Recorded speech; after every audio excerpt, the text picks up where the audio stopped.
चलिए बच्चे लोग, गुड मॉर्निंग। आज फिर एक्सरसाइज 14.1 का 5वां क्वेश्चन आपके पास भेज रहा हूं बच्चे लोग। आप इस क्वेश्चन को बहुत बढ़िया समझिएगा, बहुत वीवीआई क्वेश्चन है ये 9th के लिए। आइए, तो एक समद्विबाहु कह दिया और समकोण भी कह दिया, समद्विबाहु भी और समकोण भी।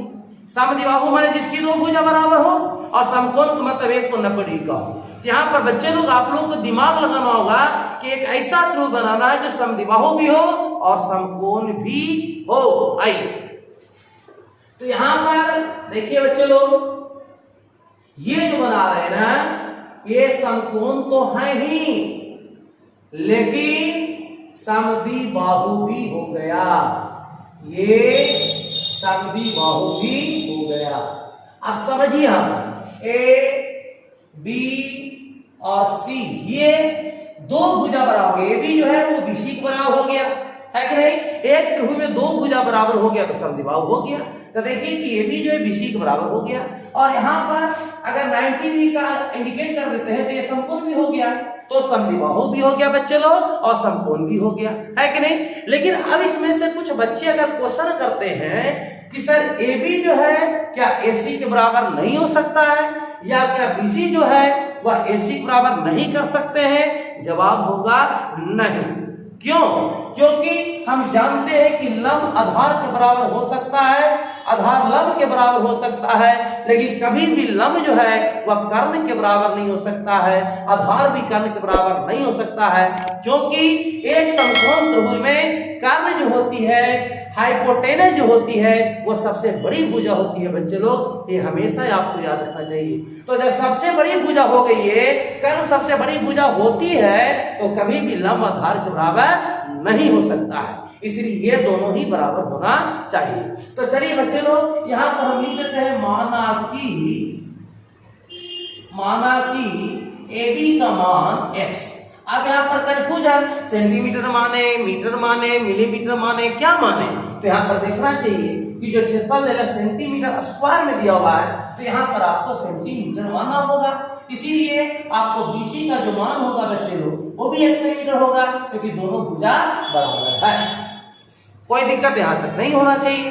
अब ध्यान दीजिए, का क्षेत्रफल भी निकालना है, तो क्षेत्रफल निकालेंगे, है ना, इसके बाद निकालेंगे। पहले आप समझ लेते हैं, और इसके कर्ण की लंबाई ज्ञात कीजिए।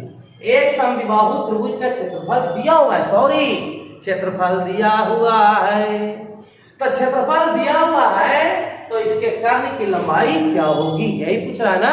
तो ध्यान दीजिए बच्चे लोग, सबसे पहले यहां से लिखेंगे, क्या लिखेंगे, ध्यान दीजिए। चूंकि समद्विबाहु समकोण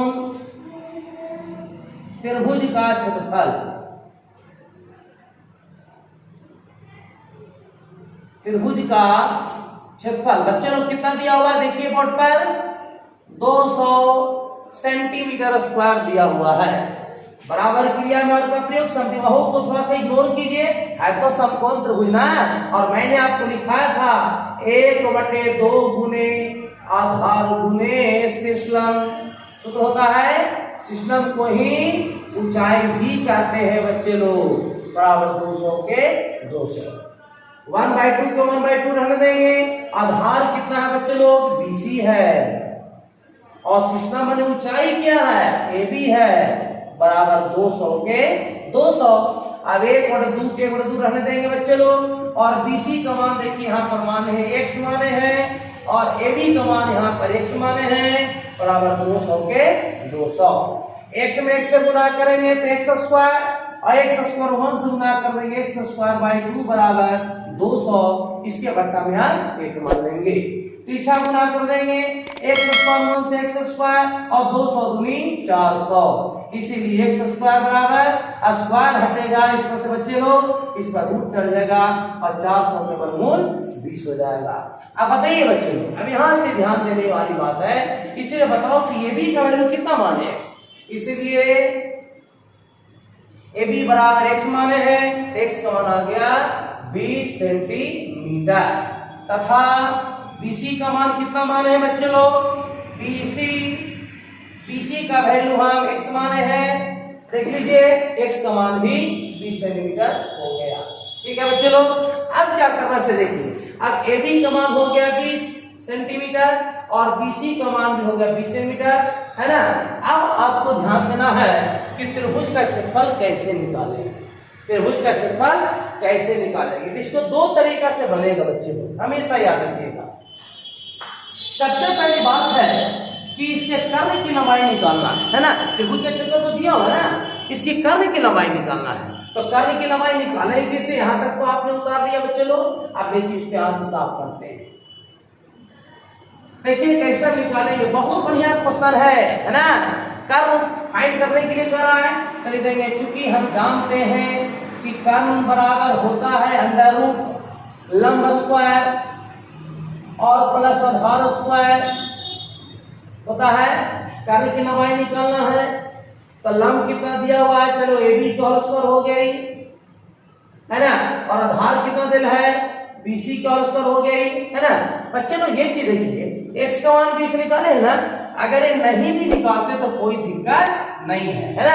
अगर निकाल भी दिए तो कोई दिक्कत नहीं है, लेकिन हमें इतना ही से अगर निकल जाता तो इसकी कोई आवश्यकता नहीं है। लेकिन चलिए भुजा निकालने के लिए मैं आपको बता दिया, है ना। तो देखिए, तो कर्ण की लंबाई हो गया कितना। अब AB का मान देख लीजिए, क्या माने थे, x माने थे, तो चलो x के होल स्क्वायर हो गया। चलो BC का वैल्यू क्या माने थे, तो चलिए x के होल स्क्वायर हो गया। ठीक है, अब ध्यान दीजिए बच्चे लोग क्या करना है इसे। देखिए अब है x स्क्वायर जोड़ देंगे, x स्क्वायर हो गई, ये भी x स्क्वायर हो गई, और x स्क्वायर जोड़ देंगे तो हो जाएगा 2x स्क्वायर 112। चूंकि रूट के अंदर में 2 है तो 2 का तो वर्गमूल निकलेगा नहीं, लेकिन x स्क्वायर का वर्गमूल x हो जाएगा, क्योंकि रूट भी है और स्क्वायर भी है, लेकिन 2 अंदर में ही रहेगा, है ना बच्चों लोग। अब x का मान कितना आ गया, 20 आ गया। तो क्या इसकी आवश्यकता पड़ा, नहीं पड़ा। तो अब इसकी आवश्यकता नहीं पड़ा है, इसको बनाने की आवश्यकता नहीं है। अगर बना लिए तो समझ तो गए ना, टेंशन क्या है। तो चलिए बच्चे लोग, अब x का मान आ गया 20/2 सेंटीमीटर आंसर। समझा गया कि नहीं। तो आज तक के लिए इतना ही वीडियो रहेगा बच्चे लोग, आप इसकी तैयारी कर लेंगे। अगर ये वीडियो समझ में आता है तो जरूर शेयर कीजिए और सब्सक्राइब कीजिए, ठीक है।